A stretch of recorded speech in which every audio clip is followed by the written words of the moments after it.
spirit for the Lord, I can't turn down. Talking too much, bruh, it's time for you to learn now. So what they hearing, get offended, get on now.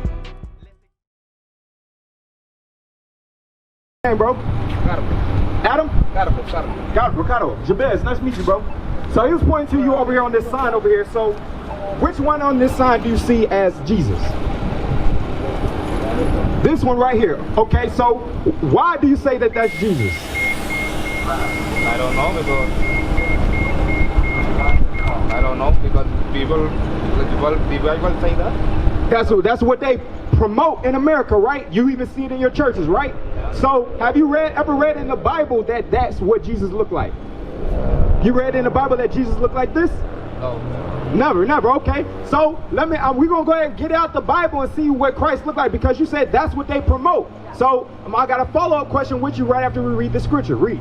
This is the book of Revelation, chapter 1 and verse 1. The revelation of Jesus Christ, which God gave unto him, to show unto his servants things that must shortly come to pass. So Ricardo, so the root, he said this is the revelation of Jesus Christ. So the root word of revelation is reveal. If I revealed a new band shirt to you, you would be able to see what it looks like, right? Because I'm revealing it to you. So God said in his Bible that he left something to reveal what Jesus Christ looked like. So let's go ahead and get it.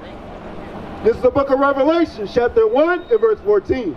His head and his hairs were white like wool, as white as snow. So God gave two contexts of what Jesus Christ looked like. He said the head on his hairs were white like wool. So the texture of his hair was woolly, right? So out of which one of these two do you think has woolly hair? Woolly, what is this woolly? Woolly, right? So you ever seen like a lamb or a sheep? Yeah. So you ever felt on a sheep's hair? Yeah. So the sheep hair is thick, right? So this is more like a stringy, long, hanging type of hair, right? Yeah. So when you look at this hair, this is more of a compressed afro, more of a sheep's hair, right? Yeah. You would agree? Okay, so his hair it said he had woolly texture, but he also said he had white as snow. So his hair color was also white. So which one of these do you think has the white hair? That one right here, okay? So keep going. And his eyes were as a flame of fire, and his feet like unto fine brass, as if they burned in a furnace. So Ricardo, do you know what the color brass is? What color is brass? My color? Yeah, no, what color is brass? I don't know. You ever seen a penny before? Penny? Yeah, a penny. Like with Abraham Lincoln on it. Yeah. So that is a derivative, that's brass. So when you look at brass, that's a derivative of brown. So it said Christ's feet were like fine brass. So it said it was like fine, like a brownish color. So which one of these have a brown color? So this one right here. So let's keep reading. Read. As if they burned in a furnace. So when you burn something in a furnace, anything you burn in a furnace, what happens to it? What color does it start to turn? What? When you burn something in a furnace, what color does it start to turn? Red or? So when it's fully burnt, not like when it's on fire, like when it's done being burnt. Brown maybe? It turns dark. It turns a dark red, it turns black. So it's saying that Christ was a dark-skinned man. So when we just read out of the Bible what Christ looks like, which is this image over here, would you agree? Yeah. So, and we said earlier that this is what they promote in churches. So if the Bible says Christ is a dark-skinned man, why do they promote in the televisions and in our churches that he looks like this? Yeah. Why do you think that? I don't know, because all my life I see this picture in the television. Now you just speak me of the Bible, of this. So I don't know that. Okay, so let's go here, Matthew chapter 24, because there is a purpose on why they would go ahead and show you this your whole life. Because right now what we're about to show to you is that God said that you would say that you're a so-called Mexican. No, I am Panama. You're a Panamanian? Yeah. Panamanian, all right, so Panamanian is like Central America, right? Yeah. So you would see somewhat of a Hispanic? Yeah. Okay, so when you look at the word Hispanic, I'm saying that that's his shirt and this is his garment, right? That means that it belongs to me, right? Yeah. So if you say that your nationality is a form of Hispanic, you're saying that you're property of Spain. Yeah. So are you property of Spain? No. Right, so that couldn't be your nationality, right? So when you look at it here, so the point of why they put it out there is the purpose to teach you a lie so you could not believe your true nationality according to the Bible. Read. This is the book of Matthew, chapter 24, and verse 4. And Jesus answered and said unto them, Take heed that no man deceive you. For many shall come in my name, saying, I am Christ. Right, so it says, take heed, mean pay attention that no man deceive you. Saying, because many will come as in the form of Christ. What they've been doing our whole lives by promoting this image in our television, in our church, because we all grew up in church. I grew up in a Christian church. You probably grew up in a Catholic church, right? Yeah. So in our whole lives, we see these images every day, and it's being promoted constantly. So they are showing it to us so they can be able to deceive us. The point of trying to deceive us because they don't want you to know that you have direct lineage tied to the greatest man on the face of the planet. That's right. That your nationality is set upon you of being a god on the earth. Right. Because if you look at the so-called Panamanians, right, or so-called Hispanics, do you believe that they are above or below? Compared to, you think, what'd you say? You said both? Yeah, above or below. Do you think they're above in society or are they at the bottom of society? Below, maybe. Okay, they're at the bottom. So give me some examples on why you think they're at the bottom of society. Yeah, give me some examples on what you see where you recognize that our people are at the bottom of society. What is that? I don't understand good. Okay. So I'll give you an example. So in any community that you live in, as far as Hispanics, do you see drugs in our communities?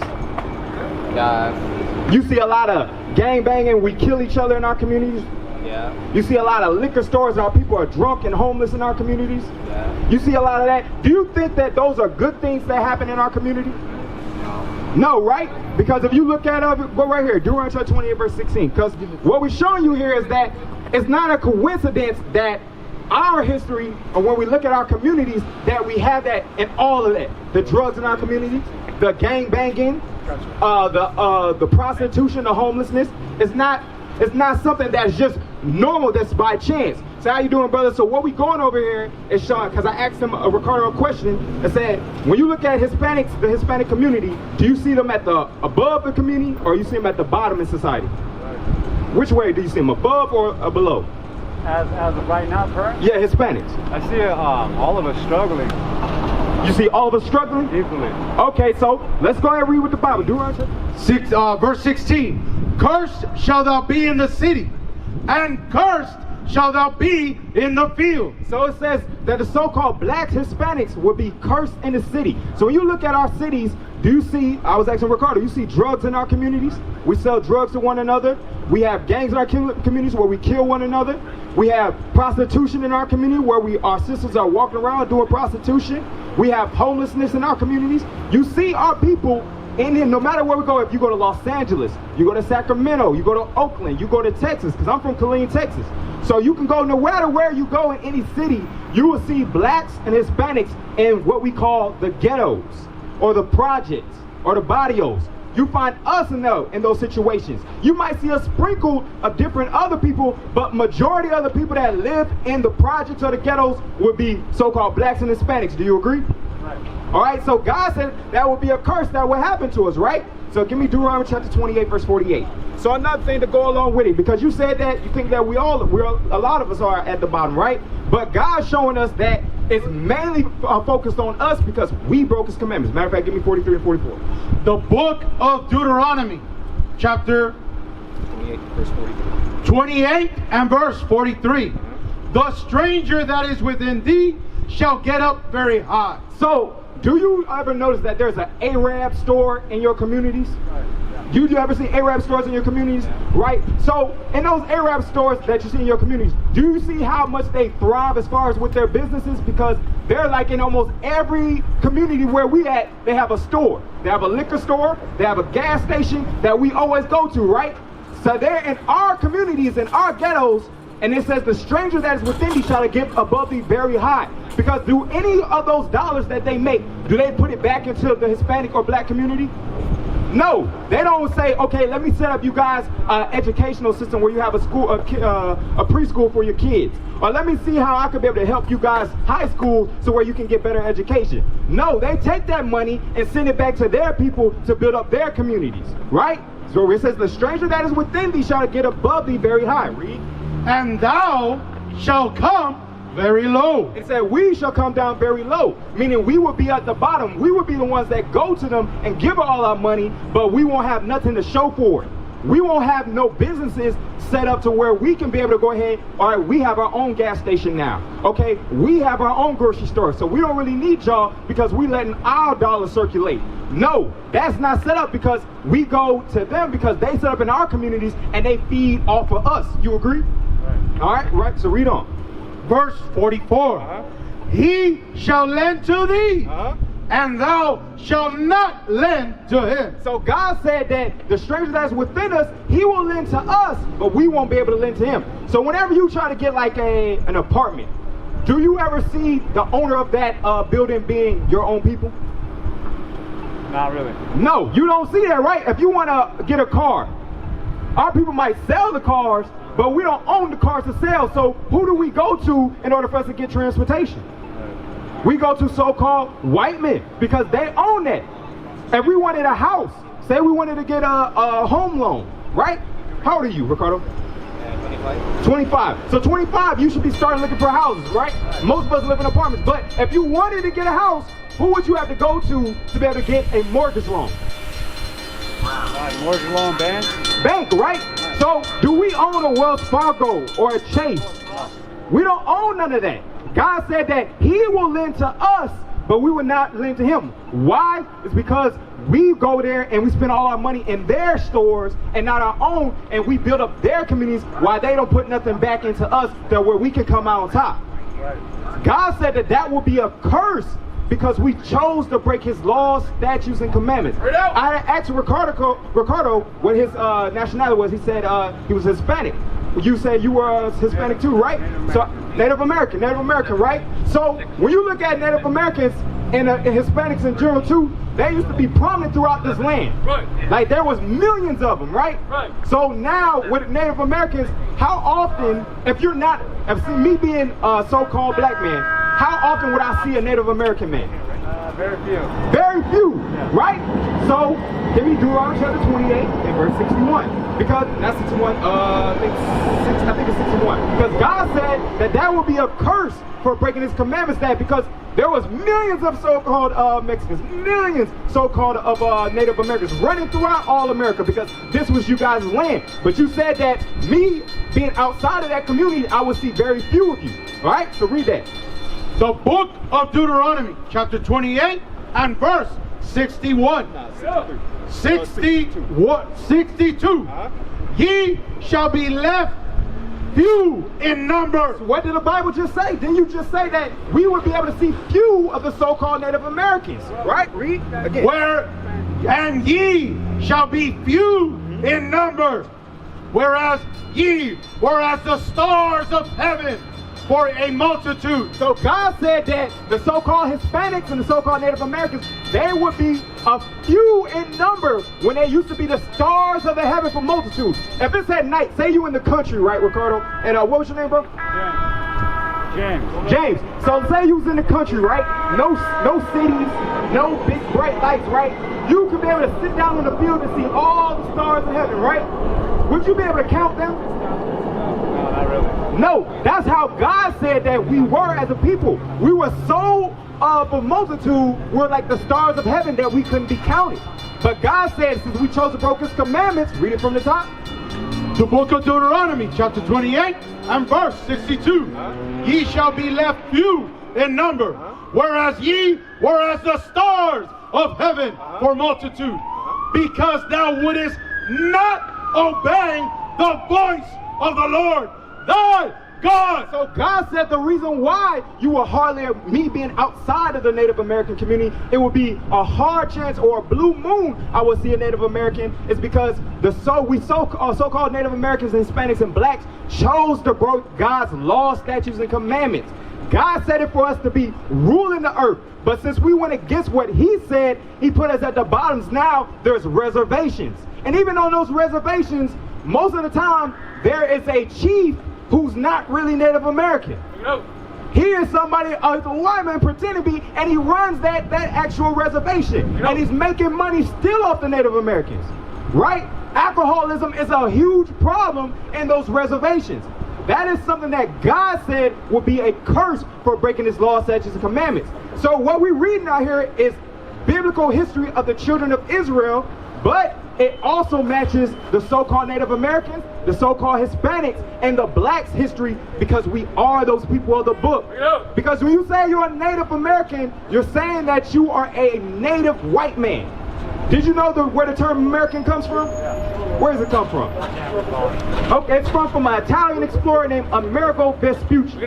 So you're saying that you come from a native white man, which makes no sense because the so-called Europeans weren't native to this land. That makes no sense. They even called you Indians, but we know that Indians mean slave, right? Native Indians, native slaves. Same thing what they taught us when they brought us over here. As slaves, that's how they look at us. Because why? God said we broke his commandments. Give me that Proverbs and Bible. How you doing, sis? Come on close. So what I'm talking about, my brother James, my brother Ricardo, is we're talking about the history of the so-called blacks, Hispanics, and Native Americans, and why we're at the bottom of society. Right? Hey, you too, brother. What's your name, sis? It's Precious. Precious.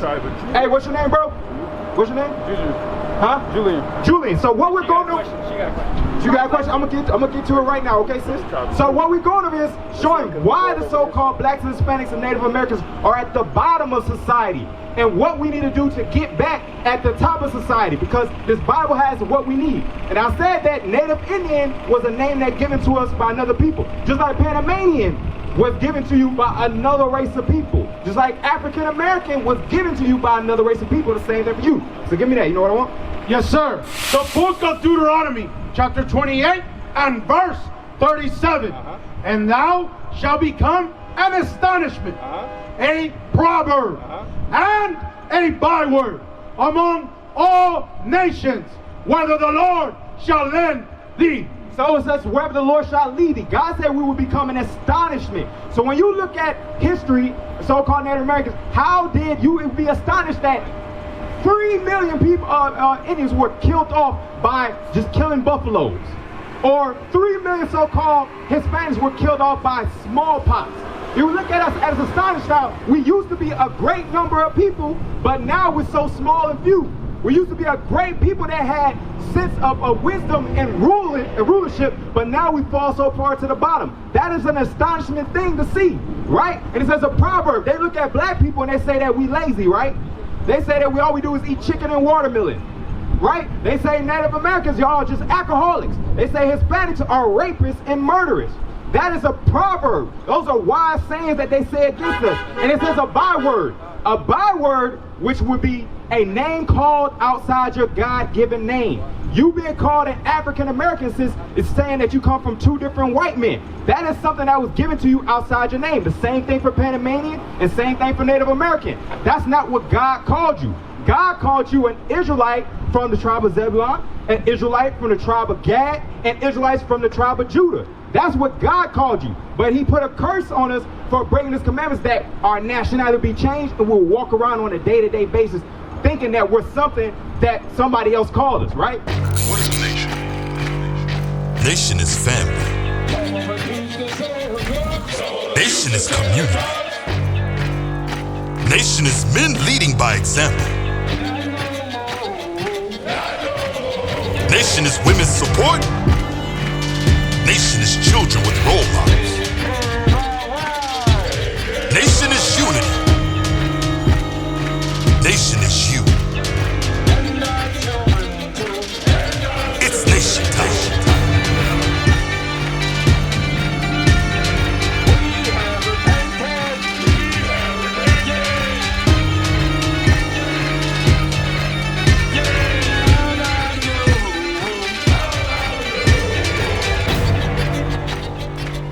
And finally, my brethren, be strong in the Lord, His word.